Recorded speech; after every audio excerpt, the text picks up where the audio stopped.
బాలల దినోత్సవాన్ని పురస్కరించుకుని వికారాబాద్ జిల్లా బొమరాజ్పేట్ మండల కేంద్రంలోని జెడ్పీహెచ్ఎస్ పాఠశాలలో ఆ పాఠశాల ఇన్ఛార్జి హెచ్ఎం ప్రశాంత్ కిషోర్ ఆధ్వర్యంలో మండల విద్యాధికారి హరిలాల్ ముఖ్య అతిథిగా హాజరు కాగా నెహ్రూ చిత్రపటానికి పూలమాలలు వేసి బాలల దినోత్సవాన్ని ఘనంగా నిర్వహించారు।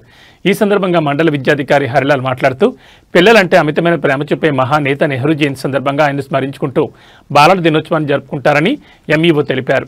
అదేవిధంగా పిల్లల హక్కులు, విద్య మరియు సంక్షేమం గురించి ప్రతి ఒక్కరిలో అవగాహన పెంచాలన్న నెహ్రూ కన్న కలల సాకారానికై ప్రతి ఏటా బాలల దినోత్సవం జరుపుకోవడం విశేషమని, కార్యక్రమం ముఖ్య ఉద్దేశమని ఎంఈఓ వివరించారు।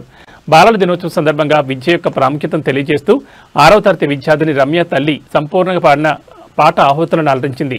ఈ కార్యక్రమంలో జూనియర్ కళాశాల ప్రిన్సిపల్ రోజారాణి, పాఠశాల ఉపాధ్యాయులు బాకారం మల్లయ్య, చంద్రశేఖర్, గుంజ వెంకటయ్య, కాశెప్ప, శివరాజ్, మధుకర్, గోపాల్, శ్రవంతి, పాండు తదితరులు పాల్గొన్నారు।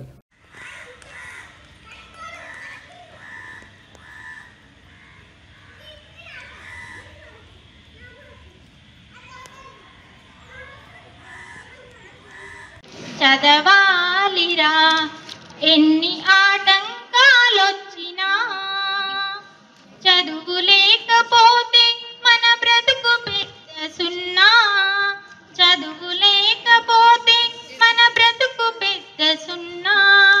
చదవాలిరా ఎన్ని ఆటంకాలొచ్చినా, చదువు లేకపోతే మన బ్రతుకు పెద్ద సున్నా, చదువు లేకపోతే మన బ్రతుకు పెద్ద సున్నా।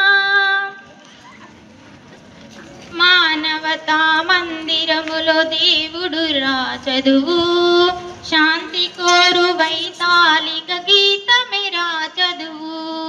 మానవతా మందిరములో దేవుడురా చదువు, శాంతి కోరు వైతాళిక గీతమేరా చదువు। మాతృత్వపు అనుభూతికి మారు పేరు చదువు, మాతృత్వపు అనుభూతికి మారు పేరు చదువు। వసుదైక కుటుంబానికి గురువేరా చదువు। చదవ